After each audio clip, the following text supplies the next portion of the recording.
as a professor from Aalborg University, you will share some of your ambitions with us. Yes, thank you very much. It's a pleasure to get the opportunity to share some of my thoughts with you. Of course, we all know that buildings are a part of the problem because they are a large energy consumer, but they are also a big part of the solution because it has a great potential to improve or reduce the energy use in our buildings in the future.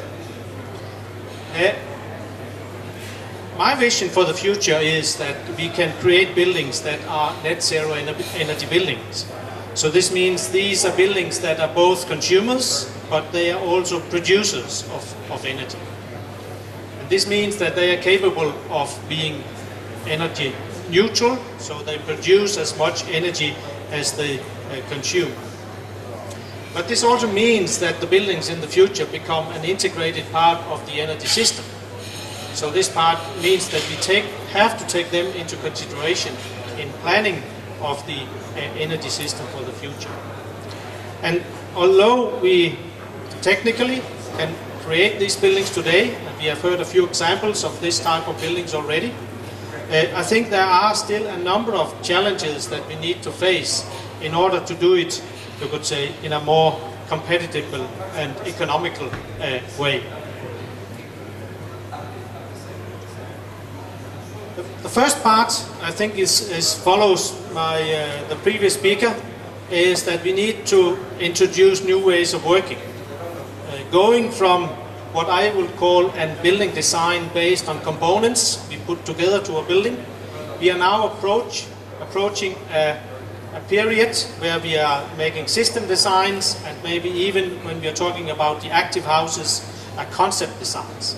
And this means that we need a new way of working where we increase cooperation, where we increase the exchange of experiences among the different actors in the building process. And this goes both for the design, for the architects and advisors, but also for the construction phase, where we have different kind of actors that need to work together.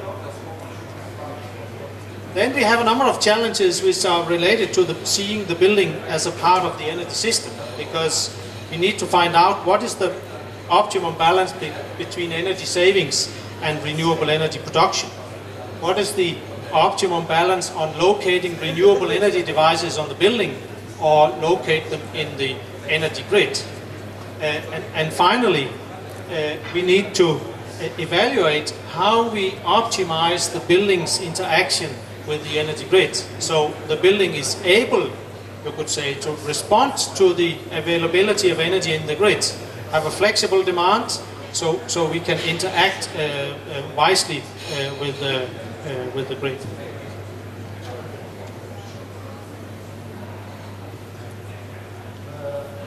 Then, of course, there is a number of other issues that are not related to energy, but are related to the occupants of the buildings. Because putting a very strong focus on optimizing the energy use in our buildings, there is always a danger that we forget some of the other issues. Or maybe not forget, but maybe do not spend as much effort on doing that.